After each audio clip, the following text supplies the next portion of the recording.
The 371st edition of the Four Corners Podcast starts right now.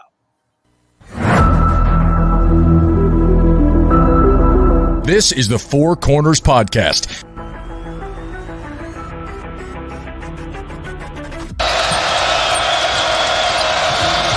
And that could make a difference. Lawson at the buzzer.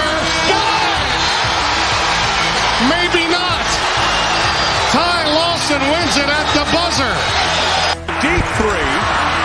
And Green rips down the rebound in traffic. 4-on-1. What a great job. What a terrific job in transition. I mean, you couldn't plan that any better as a coach. Gets the roll. Here we go. Page has it. Carolina down 1. 84-83.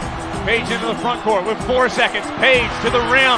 Got it! He got it! 9/10 of a second to go. Inbounds. Washington gets it to Warren. His full court shot. No good. Marcus Page baby. Does it for the Tar Heels. Carolina wins it. Don't force it if you're Goss. Comes in. Blocked by Meeks. Buried up ahead to Jackson. And he tucks it down for the 5-point lead. Matthews off the mark. And this year, the confetti is going to fall for North Carolina. They're not going to be denied this time. Inside 30 overall. Love, top of the key. Oh! Big time delivery. Here are your hosts, Josh Marlowe and Anthony Pagnotta. Hello and welcome into another live edition of the Four Corners Podcast, coming to you on a Saturday morning, a little over 7 hours before Carolina will face off against Michigan State in the second round of the NCAA tournament in Charlotte, with a spot in the Sweet 16 on the line. We were there on Thursday in person, and we will be back later today for the two games in Charlotte to close out the NCAA tournament, returning to the Queen City for the first time in 6 years. But we're going to focus on the game with Michigan State today, and a game that figures to be one of the better second round matchups of the entire tournament. You've got two premier programs, two teams that are used to playing in the tournament, used to playing meaningful games this time of the year, and it figures to be a fun matchup. So we will tell you everything you need to know about Michigan State, look at the game from the Carolina perspective, give our keys to the game, pick the game, and so much more. But we start every edition of the pod, as we always do, with the pod thought of the day. And this time of the year, it's the same, because when Carolina does these three things and they do them well, they typically win. And it's the foundation and the calling card of the program. So the pod thought of the day is to simply play hard, play smart, play together, something that we saw Carolina do well on Thursday in their blowout win over Wagner. They shot over 50% from the field, 50% from three, dominated the glass. Virtually every area of the box score, Carolina was the better team, as you would expect them to be going up in the 116 matchup. And the goal, the challenge, and the hope is that Carolina replicates that same level of playing smart, playing hard, and playing together this afternoon against Michigan State. Yeah, well, I mean, the thing is that they talked about it a lot in the post game. You got to get off to a better start, because they felt like they were sluggish out of the gate. This is a Michigan State team that will make you pay if you start off slow, if you start out sloppy, like we saw at times in that first half. Turnovers, I think, are the biggest thing for Carolina that they've got to be aware of today. But yeah, I mean, I think for them, it was the first tournament game for pretty much everybody except for Armando and RJ. So I think being on that stage, you could see it at times early in the game. And then, we saw it a little bit early in that second half where Wagner would hang around. I think in this game, if Carolina's got a lead where they can sort of lengthen it out, I'm not going to say completely put the game away, because I don't know if it'll get to that point that it did the other day against Wagner. I mean, look, if it wants to, then feel free. But I think if they get the opportunity to put some distance between them and Michigan State, they have to do it, because we saw Michigan State in person the other day.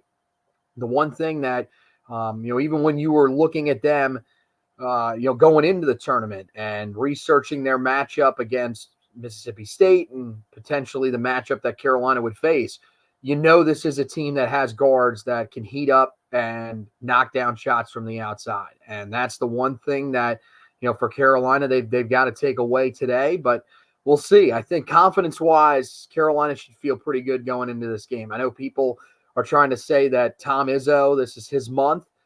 It's amazing. I mean, look, I guess maybe this is his month. Maybe he has had enough success here, because he sure as hell hasn't had a ton of success when he's gotten to the month of April. So, but the thing is that in recent years, I mean, it just hasn't been the same. So I get it. I know that there are probably some Tar Heel fans that are worried about Tom Izzo being on the other sideline, because he has had a lot of success in the month of March during his career. But if you look at the recent past, this sets up where Carolina, it could be a tough matchup, but Carolina has a good chance to advance on to the second weekend today in Charlotte.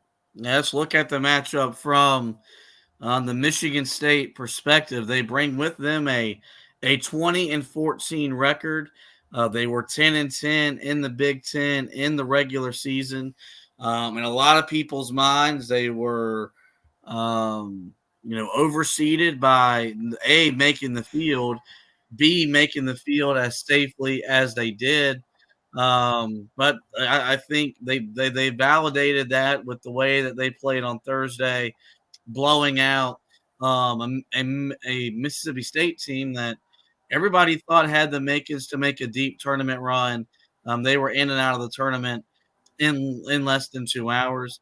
I believe it was Izzo's 17th NCAA tournament win as the higher seed, something he's got a reputation of doing, and he'll look to do that once again today, being the 9th seed, going up against Carolina, who's obviously a 1.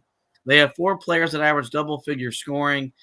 Tyson Walker leads them at 18.2 points, 2.9 rebounds, 2.9 assists. He shoots 45% from the field, 38% from 3. Malik Hall, second on the team, with scoring 12.5 points, 5.6 rebounds, 1.9 assists.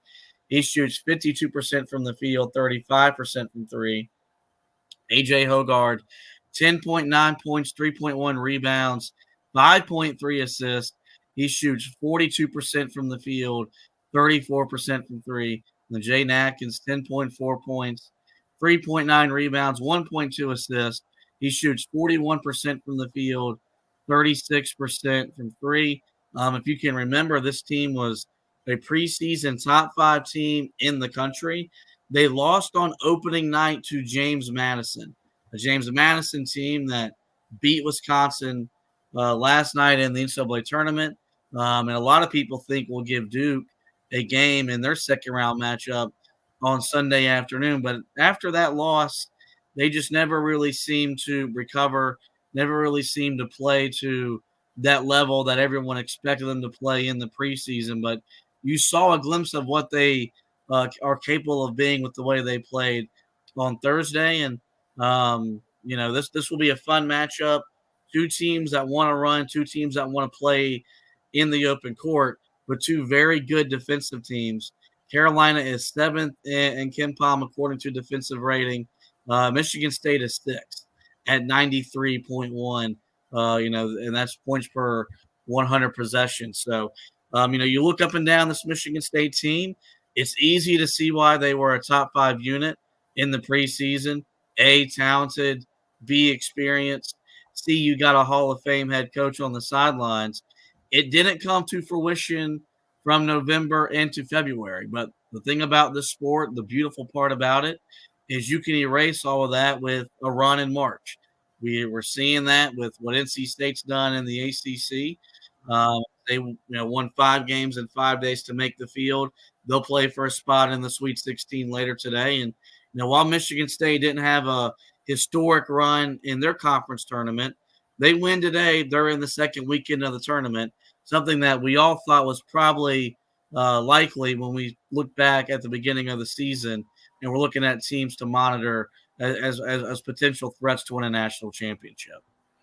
Yeah, and I mean, with the type of guard play that they have, I don't think it would be shocking because we've talked about that so much over the years about how important guard play is this time of year.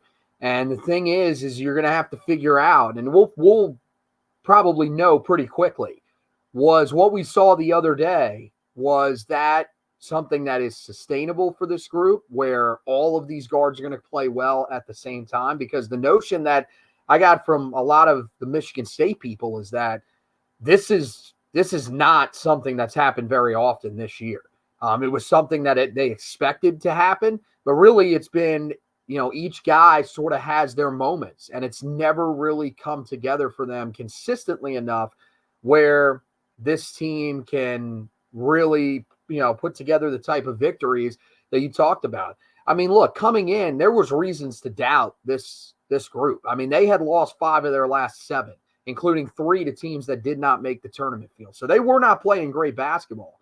But this is a team that, as you said, it's all about making a run here in a 6-game stretch. And for them, it may not even be 6 games. But, I mean, with where they were at towards the end of the season, I mean, they may look at it as I'm not going to say we're playing with house money because it is Michigan State. There is an expectation there. But I feel like in their minds, they were doubted from the word go. And, people thought going in, including myself, that Mississippi State would be able to beat them. They shut down both of their best players. I mean, Hubbard, was solid, but wasn't nearly able to take over the game like he did a couple of times during the SEC tournament. They gave Tolu Smith a ton of fits inside. And so that's the thing. I mean, they take away a scoring guard or limit a scoring guard, and they completely eliminated a big man out of the game. And if they can do the same thing to Carolina, I mean, it's going to make it extremely tough. I think Carolina definitely has more support around RJ Davis and Armando Bacot, even though, as we said, coming into the tournament, that was the area that we were, concerned about and wanted to see guys step up. Mississippi State, it was really those 2 guys. If those 2 guys didn't play well, then you knew that they weren't going to be able to win the game. So, I mean, for Carolina, it would put them in a tough spot. And, Michigan State has the talent to be able to do that. So for Carolina, they have to bring the right mindset into this game, and they need to start this game with energy because Michigan State, I mean, they're coming in knowing that they're going to be doubted, and I would expect Tom Izzo to have his group fired up. Yeah, you're right. They're going to play with an edge, and they're going to play with the toughness that Carolina isn't has seen so far and has seen throughout the season. But everything's just different this time of the year. That sense of urgency goes to a different level. The physicality goes to a different level.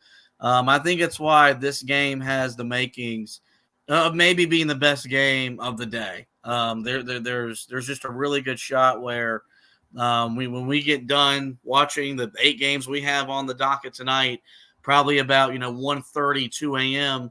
Sunday morning, because that's what time the tournament comes to an end now.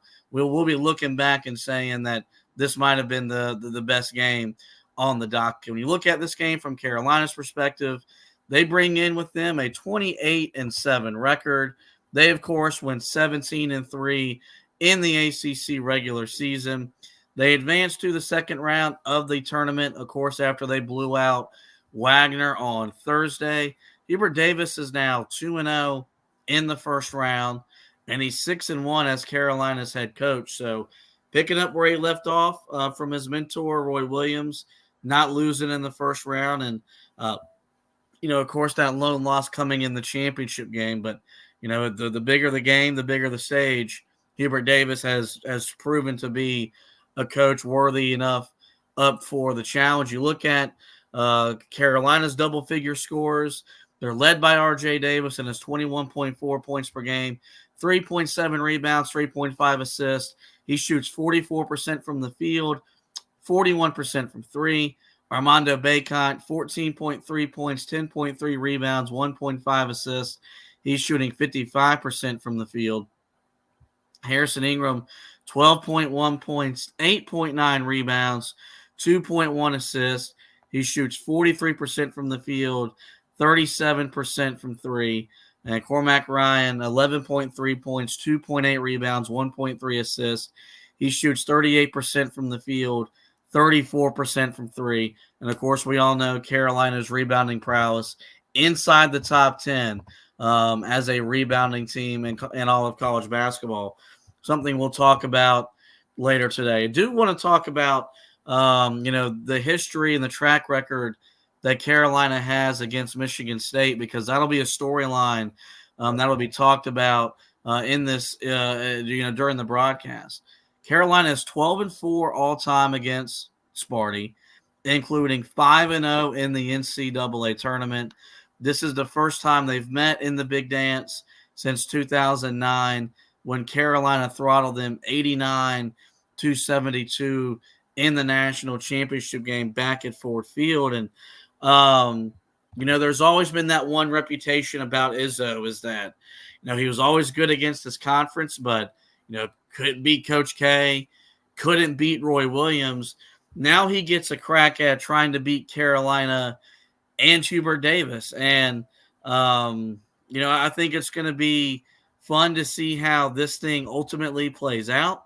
Being 5-0 against Michigan State in the NCAA tournament is nothing to scoff at.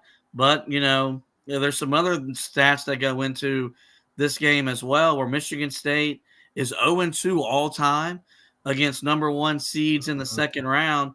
And then Carolina has won 22 of their last 23 games against teams that are seeded ninth or worse in the field. So basically what I'm saying is either Carolina's going to keep doing what they're doing, or something has to give, and Michigan State finally breaks a long losing streak against Carolina in the tournament and earns their first win against a one seed in the second round of the tournament. Yeah, I mean, look, and it'll be brought up multiple times on the broadcast because it's a legitimate thing. And for Tom Izzo, it spans, multiple coaches. You go back, the first loss was in the 1998 Sweet 16. And the other thing that's real damning about it is that not only is he 0-4 against Carolina, but he's lost each one of those games by 14 or more points. So the games have not really been close.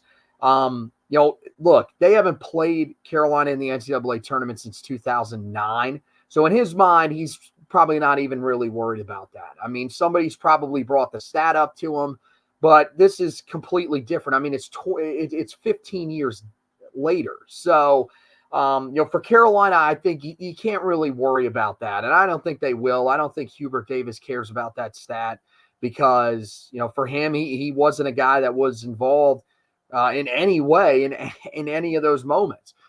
He's worried about his team right now. I think, for Carolina, I mean, this team that's on the other side, like, I mean, I don't know how to feel about where Michigan State is at. I mean, this isn't nearly as good of a team as, some of the ones that Carolina faced along the way. Certainly not the one that Carolina faced the last time that they matched up.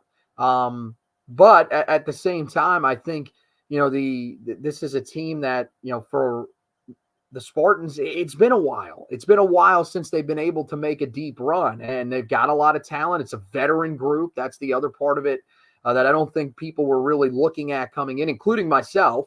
But that's got to be a factor here. So Carolina, I mean, look, yeah, they're an experienced group. This is one of those games where they are going to have, a team on the other side that's going to have just as much experience really as they do. Their top three players, top three scorers are all seniors and guys that have been there a long time. Jaden Aiken's a junior as well. So just a lot of experience for this group that Carolina is going to have to contend with. But yeah, I mean, if you're a Carolina fan and you're feeling a little bit hesitant going into today, the one thing that you can really take away from the games in the past is that Carolina has always dominated against Michigan State. And that stat that you read off there at the end, the success that Carolina has had against lower seeds. I mean, we've seen it, double-digit seeds, that is. We've seen it. I mean, every year, Carolina, whenever they get into these matchups with double-digit seeds, which is becoming more and more common here in recent years, just like it has throughout all of college basketball, everybody always wants to say, well, Carolina, this could be the moment where they slip up. We heard it against St. Peter's. We heard that Carolina, this is a Cinderella team. Is this team just destined? Can Carolina really handle the type of pace that St. Peter's is going to want to play? And Carolina left no doubt in that game. This is another game where I think Carolina is probably hearing the fact that people are doubting them again. Because there are people that after the other day are saying, yeah, this Michigan State team looks like that, that 9 seed that could potentially pull the upset and take out the 1 seed in the first weekend. And so I think Carolina is going to use that as motivation on top of the fact that they don't feel like they played great the other day. And so I think that's could make for, a great situation for Carolina coming in, the perfect stew against a team in Michigan State that's also going to be motivated by the fact that people didn't think that they should be in the field. Another thing that is important is this game is being played in Charlotte, where Carolina all-time is 167-27. In Spectrum Center, they're 17-2. In NCAA tournament games in the Queen City, Carolina's 13-1. That lone loss to Texas A&M back in 2018. And Carolina is 35-2 in NCAA tournament games played in the state of North Carolina. They're 13-1 in Charlotte, 7-0 in Greensboro, 9-1 in Raleigh, and 6-0 in Winston-Salem. So we've set the scene for what figures to be a fantastic game later today, this afternoon, in Spectrum Center between Carolina and Michigan State. We come back, we'll dive more into the matchup, give our keys to the game, and pick the game and all that fun stuff. But before we do any of that, we got to get you a quick word from one of our partners. Hey there, Josh here for the Autograph Fandom app. Want to get rewarded for listening to our show? The team at Autograph, co-founded by Tom Brady, is redefining the fan experience by letting users earn points for the acts of fandom they take every day, like listening to this show. The Autograph Fandom app gives you access to your favorite UNC content in one place and offers rewards like tickets, exclusive merchandise, and much more. You're already listening to our show, but now you can earn points and get rewarded for it. Head over to the Apple App Store and search for Autograph Fandom Rewarded and download it today for free using the referral code HeelTough. Link and code are also in our podcast description. We encourage you guys to visit the Apple App Store, download the Autograph Fandom Rewarded app, use that promo code HeelTough, and literally get rewarded for being a fan. Help us, help you, and we appreciate all the support that you have shown us this season, both on the football side and, of course, during what's been a fun and successful basketball season. So back into Carolina and Michigan State. Going into the field and going into the tournament when we got the bracket, I think this was the game that we wanted. I knew that I feel like Carolina matched up better with Michigan State. I saw the level of physicality that Mississippi State brought to the table. They have a great young guard in Josh Hubbard and a big that could do a lot of different things in Tolo Smith, and didn't want to see that team. And we're not going to see that team because they got boat raced out of Charlotte to open up the NCAA tournament. So, we were there in person.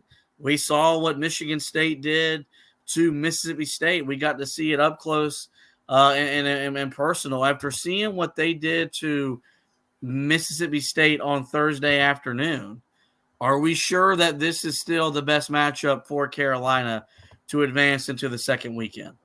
Probably not. Mississippi State probably would have been a little bit of a better matchup just because of the fact that I don't think we thought that Mississippi State was going to look. I mean, that was a group that looked tired. That was a group that looked worn down. And I mean, I get it. I mean, they played in the semifinals of the SEC tournament, but I'm honestly shocked that they looked the way that they did. And if they would have, if they would have found a way to win that game, you would have felt pretty confident about where Carolina was at going into that one. But ultimately, and I think, 828 Lawson brings up a great point here. Carolina, it's not about the best matchup. I actually clicked the wrong comment at first. It's not about the best matchup for Carolina. It's really about Carolina playing their game because here's the thing. I don't think that either one of those teams would have created enough of a matchup nightmare against Carolina that you would have said, okay, this is probably enough for them to beat the Tar Heels. Because look, the thing is they don't have more depth than Carolina does. They don't have the talent that Carolina does. The biggest thing for Carolina in this game is that I think one area where they don't match up nearly as well as Mississippi State does is down low. They're a team that, look, the 2-point field goal percentage that opponents have had against them is really, really good. For Michigan State, they've been great defensively there for most of the season. But we saw the other day that really when Tolu Smith could handle the ball inside, that was the biggest problem for Mississippi State the other day was they could not hold on to the basketball.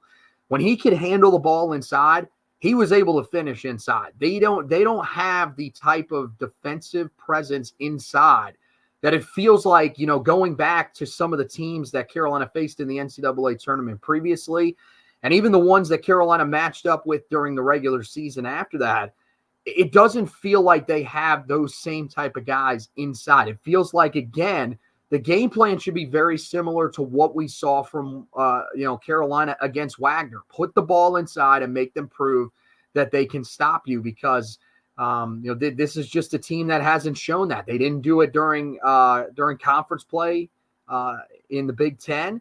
And, I think that Carolina probably poses as big of a threat, if not a bigger threat than anybody in the Big Ten on the inside. So I think that's the thing is that Carolina, is this ultimately probably the best matchup that they could have had? Looking at it, I mean, look, Josh Hubbard, really good player, one of the better scoring guards in the country, but he was a smaller guard. And Tolu Smith, a really good big. But I think, you look at the array of guys that Michigan State has in the backcourt that can shoot the three, that can get hot at times. We probably should have been a little more weary of that. But the other thing is that it's very, very possible. We've seen it many times before. In these 8-9 matchups with teams that are pretty evenly matched, and I think we saw the other day, I mean, for the most part, early in the game, it was two teams that were very evenly matched. When they get to that second round, it's just not the same when they have to face a team that has done the things, has proved throughout the season that they are a number one seed like Carolina has. So I think that's certainly something to look for today. But, I mean, look, I think at this point you face who's in front of you, and we can't be looking back and saying that Carolina, we wish they would have gotten a matchup against Mississippi State, because if we would have wished that, it probably would have been that Mississippi State ended up playing the game of their lives, and they would have been coming in here feeling hot, having us feel the same way. Yeah, there's no doubt this isn't the best matchup for Carolina. I think they'd match up better with Mississippi State. You got a veteran team, an experienced team, a backcourt that can score it. And so I think that's a big reason why Carolina's only a 3.5-point favorite according to ESPN Bet. And it's why a lot of pundits around the country will expect Michigan State to give Carolina a game, and B we'll pick them to beat Carolina. And look, I see the comment from the 828. It's not about the best matchup. Yeah, it's March. It's all about matchups, and it's all about styles of play and how you fit with that and how you don't. I think one thing that'll help is Michigan State wants to run. They want to get the game out in the open court. And we've seen this Carolina team this year, when teams have tried to run with them, they can't. Tennessee learned the hard way. Duke tried to run with Carolina. And this is a team that when this offense really gets in the open court, it really goes to another gear. As traditionally it has under Carolina, because their secondary break is traditionally the best offensive option for them as a team. And usually in all of college basketball, we've seen that at different points in the season. So let's get into our keys to the game before we pick the game. Another theme about March is guard play. And they've got a great guard in Tyson Walker. We've got a great guard in RJ Davis. But it's really going to be about which backcourt collectively has the better game. And I think if we're being honest here, you're probably more confident in Michigan State's backcourt just because, Elliot Cadeau's coming off a goose egg against Wagner, where he literally admitted publicly he thought that he played terrible, and he's really struggled since the Florida State last week in the ACC tournament. Seth Trimble, if he, I think he can defensively impact the game. He's Carolina's best individual perimeter defender.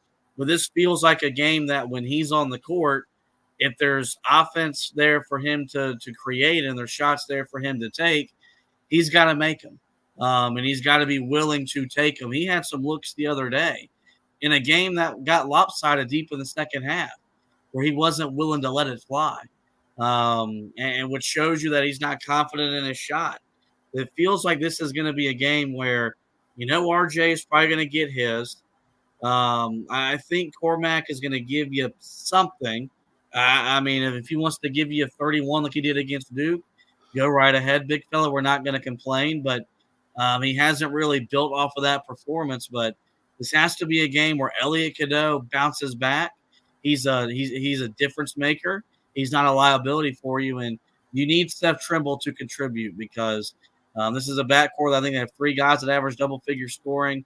They all played at a high level the other day, and they'll be looking to build off of their performance from Thursday. So the theme of March is matchups and guard play, and feels like whichever backcourt has the better game today gives them the early advantage in trying to determine who ultimately wins the game.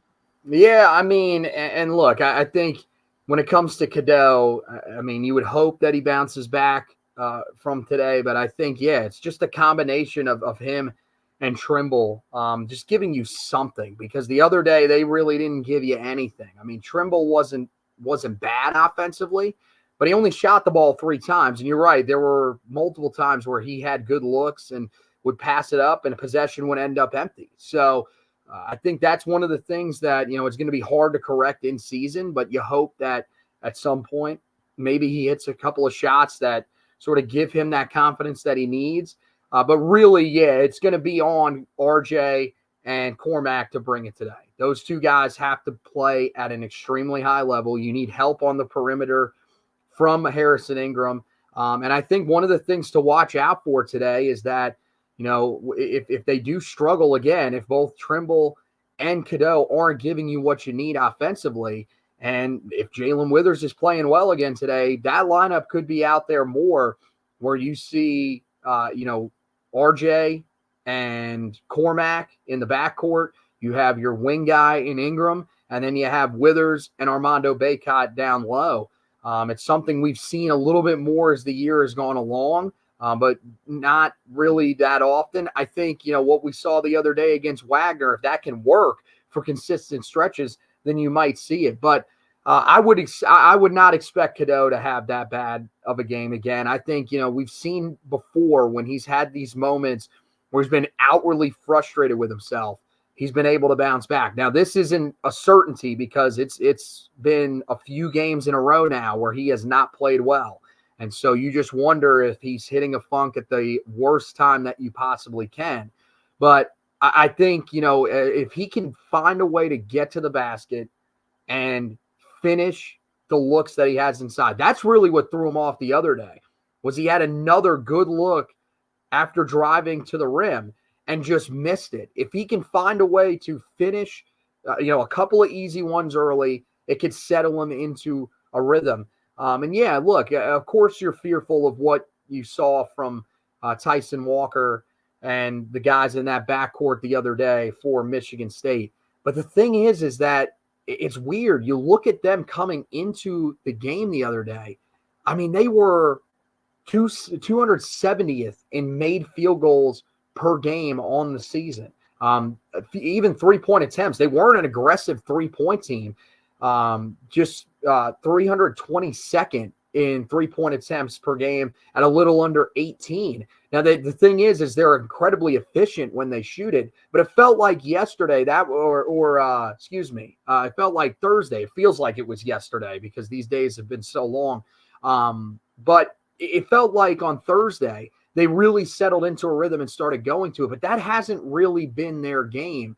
It's really been trying to get the ball to the basket and drive the rim. So, I mean, that's the thing. Carolina's got to be aware of that this is, you don't have to overcorrect because of a team that shot as well as they did in that first game. But also, I mean, look, if this is a team that comes out hot, you got to start getting creative in some of the things that you do. And that's where a guy like Seth Trimble, has to step up. If he's not going to have the effect on the offensive end, well, then you better have a great day defensively when you're on the floor and help shut down this group of guards. But yeah, this is probably the one area that you look at and you might be the most concerned because of how veteran these guys are and the fact that they have shown throughout the season at different periods that each one of them have the capability of taking over games.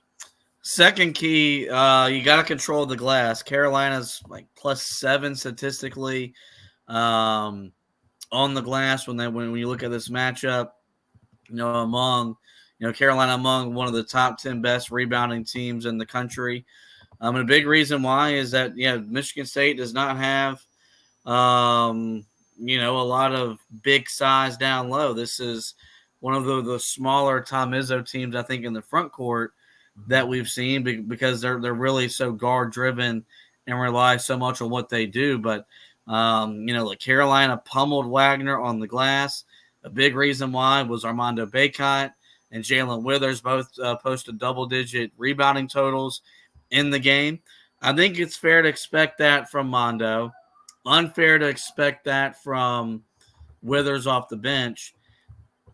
This has to be a game that Ingram and Bacot control the glass.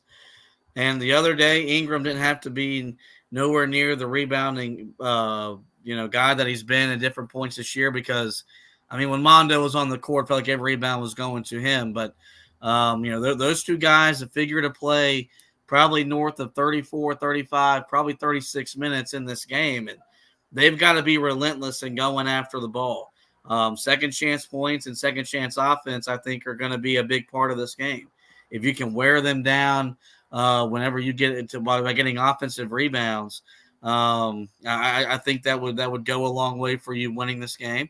Both teams are going to want to go up and down the court, so I don't think it's necessarily about doing it because want to control tempo.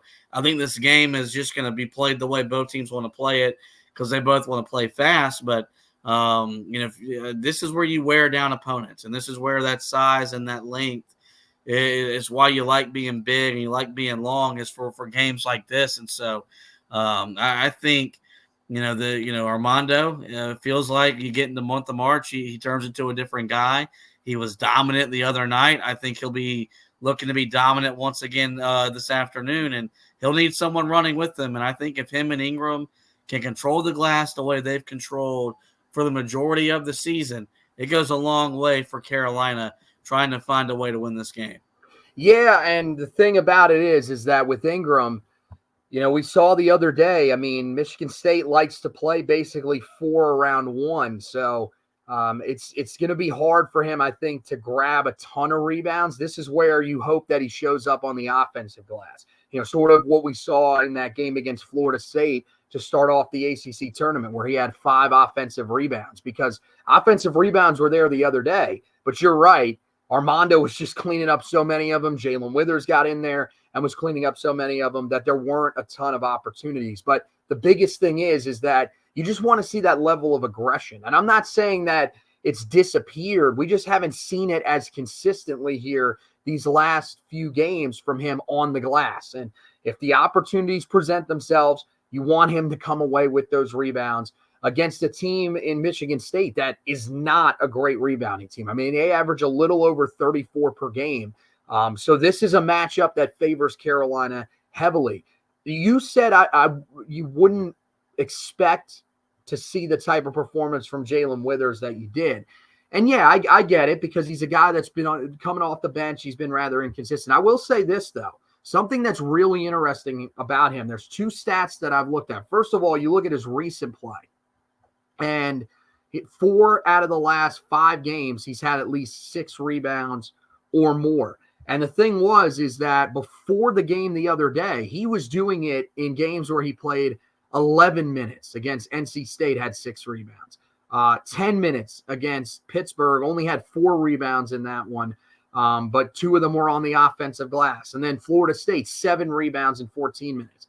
You jump up to 21 minutes played the other day because he was playing as well as he was, and he has 10 rebounds, 4 of them are on the offensive glass. And you look at the games throughout the season where he's played 20 or more minutes, and that's been some of his best rebounding games. First game that he played 22 minutes in to start the season, it was against Northern Iowa, actually, in the first game of the battle for Atlantis. He had 4 rebounds in that game. But since then, he has had 7 or more rebounds in each of the 3 games that he's played over 20 minutes. So if we get into a similar situation today where Carolina feels like he's playing well enough, let's keep him on the floor. He's shown that when he's out there, and especially the way that he's playing right now, where he's playing confidently, he is a guy that can affect the game on the glass. So I wouldn't sleep on him having another day like we've seen him have here recently, where he is a guy that has a really big presence on the glass. But again, it's all about getting to some of those long rebounds, because this is a team that is so guard oriented. At times this year, Carolina hasn't been great at that, despite how good of a rebounding team they are. But that's where you need to see not only a guy like Harrison Ingram, a guy like Jalen Withers show up, but your guards also have to rebound well today. I expect Armando to get his on the inside, because this is the NCAA tournament, and that's just the point that we've gotten to with him. But if the other guys show up and rebound at a pretty high level as well, this is not a Michigan State team that's shown you that they can compete on the glass, and that could be a really huge difference for Carolina in this game. Last key to the game, I think turnovers are going to be a big part of who wins. Both teams weren't happy with some of the turnovers that they committed in their opening round wins on Thursday. There was some by Elliot Cadeau that were mind-boggling, and the kind of turnovers that you could survive against Wagner, you can't survive against Michigan State. But there were some Michigan State turnovers, and Izzo and their players talked about it publicly, where they didn't play the cleanest game. And the Michigan State averages just a little over 10 turnovers per game, so or a little over 9 per game. You round it up to 10. So they've done a very good job, valuing possessions, and that's at a premium this time of the year. I think points off of turnovers could be one of the big swing stats in this game, and so I think for Carolina, expect the ball to be in R.J. Davis's hands a lot more often, because you just trust a fourth-year player that's played in this stage. If this game is close late, but on the flip side, man, you got to get after this Michigan State team, because they showed the other day that they can be loosey-goosey with the ball. And so expect, I think Carolina should press, try to get them sped up early going. I think you're going to see a lot of Seth Trimble just applying pressure in the backcourt, and Carolina's ball denial has got to be as good as it's been all season long. And they really got to be active and in the passing lanes. If this is a game that Carolina turns it over 12, 13, 14 times, and Michigan State scores 22 points off of turnovers, really hard to see you win the game. Mm-hmm. Conversely, if you force 10, 11, 12 turnovers and you score 18, 20, 22 points, it further increases your chances of winning the game. And so I think this is something to monitor as this game moves, or as the game moves along. Whichever team values the basketball the best and limits turnovers, I think as much as any other thing in the game, really gives them a chance to win and advance to the second weekend. Yeah, I mean, look, how could it not after what we saw the other day? Because, yeah, there were times where both teams were a little bit sloppy with the basketball. Michigan State probably a little bit more than Carolina. But, I mean, yeah, the thing is that they were playing a tougher opponent. They were playing a really good defensive team. But you look at, what you pointed out is that this is a team that hasn't been a common theme for them for most of the year. So for Carolina, it's about being aggressive and trying to force these turnovers. Now, you don't want to take too many risks and leave yourself susceptible. But we've seen that when Carolina has really wanted to turn things up, even in the half court, they are really good at getting in the passing lanes, at getting their hands on a lot of the balls that are trying to go, especially in the paint. I mean, we saw it as the season went along, even in games where Carolina didn't play great defensively, a la the game against Miami. Carolina was competing for everything on the inside. It was just that outside, they weren't able to slow Miami's guards down.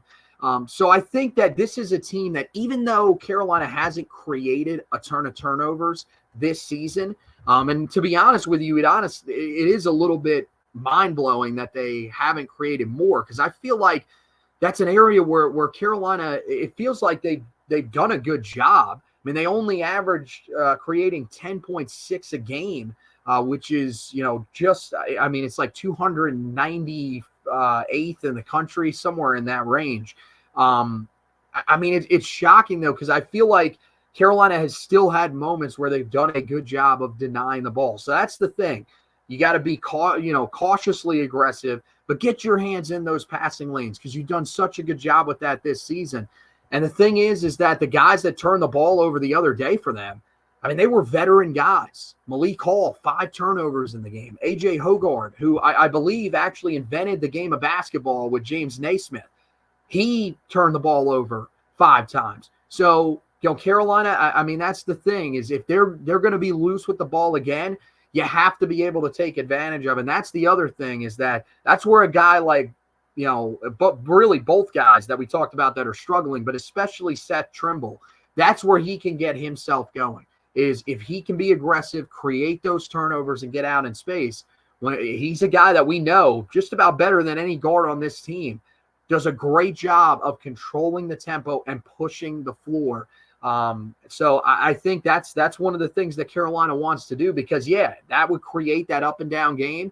Michigan State likes to play that way. But the thing is that Carolina is more than capable of playing that way, and probably can play it a little bit better than Michigan State. So, but most importantly, I think even, forcing the turnovers is one thing. You've got to take care of the ball yourself. Elliot Cadeau's been struggling down the stretch of the season, but that's where some of these other guys that, could play significant minutes, that's where having that lineup with Withers and Ingram on the floor at the same time, and allowing the veteran guards of R.J. Davis and Cormac Ryan to be the guys that handle the ball the majority of the time, could come in handy at certain points of the game. I think those are things to watch for today, because, Carolina just cannot afford to give this Michigan State team a ton of opportunities, because they showed you the other day against Mississippi State, they can make teams pay that do that. Carolina has a 63.6% chance to win the game according to ESPN's matchup predictor, and they're a 3.5-point favorite according to ESPN Bet. Who wins the game and why? I think Carolina wins the game. Again, I'm staying away from the over-under because at this point, I did it during the ACC tournament. It didn't work. But I think Carolina wins the game. I think, look, it will be a tough matchup, because I think Michigan State is going to come in here confident. We've seen it before. That's the thing about the tournament, is that when you have a first-round performance like they did, because you play so quickly again, you get a day to rest, but it's not enough to throw you out of rhythm. Teams can have a strong weekend where guys just remain hot from the first game. And I think, look, Tyson Walker's a guy that's scored the ball, all season long. He averages over 18 a game. He will be ready for this matchup. He will score it at a high level. But I think R.J. Davis will be ready as well. Both of these guys, they played together in New York. They know each other. and they played against each other at high school. So they're going to be motivated to really show out against each other. So I think both of those guys will play well. But you're right. One of the biggest things is who wins the matchup of the guards. And for Carolina, I think it's about limiting those guys for Michigan State. I think they'll be able to do that. I think Michigan State won't be nearly as hot as they were from the outside the other day. And I think the biggest thing is that Carolina, I feel like, has the advantage inside and will really be able to attack Michigan State there. I think that's where you'll see Armando Bacot go to work. Again, NCAA tournament Armando is a different beast. I think we'll see that again today. And I do think that you will see Jalen Withers continue to play well. He's started to play well as the season has wore along. Again, in terms of the production, especially offensively, I don't know if you should expect that from him, but I think he'll rebound at an incredibly high level again in this one. I think you'll see Harrison Ingram rebound well in this one for Carolina. I feel like they'll dominate the interior. That'll be the difference in this game. And I think Carolina ends up getting the win and moving on to the second weekend in the Sweet 16.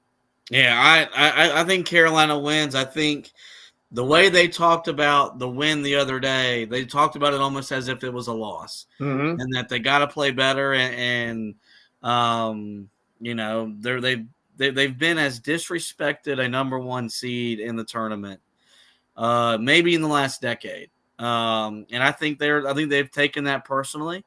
I think it adds a chip to their to their shoulder. And Armando Bacot, RJ Davis didn't come back to lose in the second round, and they sure as crap didn't come back to lose in the second round in front of their fans. And so I think having the large Tar Heel contingent will play a role in this game. I think it'll give Carolina a little bit more life, a little bit more energy. But I think Carolina has the two best players on the floor in this game, in Bacot and RJ. I think they build off of what they did individually Thursday. They play at a high level. You get the role players to play their roles the way that they're capable of doing. And I think Carolina earns a massive win over Michigan State to move to the second round of the NCAA tournament and take one step closer to getting back to the Final Four. So that game will come your way, 5:30 on CBS. We'll be there in person, and we'll have you covered after the game on the Heel Tough blog website, where you can go and read the preview for today's game. I got up and wrote that first thing this morning. So go and read a little bit more about the matchup with Michigan State. Of course, after the game, we'll have you covered as well, whether no matter if Carolina wins and advances or loses and their seasons come to an end. We want you to make the Heel Tough blog website your home for the best NCAA tournament coverage. As for the podcast, do want to apologize for some issues yesterday getting the Wagner recap delivered to you. There was an issue with Apple, but it appears that we got that corrected. So the Wagner recap should be in your inbox, as well as Anthony had the chance after the game on Thursday to be at RJ Davis's stand-up press conference. So we were able to give you that nugget of audio as well. As I mentioned, that should be corrected. But if you don't know where to find us, you can find us on every major podcasting platform. Simply search the Four Corners Podcast and we will pop up. We're there. We do encourage you guys to rate, review, and subscribe. That way you don't miss any editions of the show throughout the remainder of the basketball season. Well, with that, guys, it is going to wrap up this edition of the show. Do want to thank Anthony once again for hosting with me. We want to thank you guys for listening. And as always, go Tar Heels.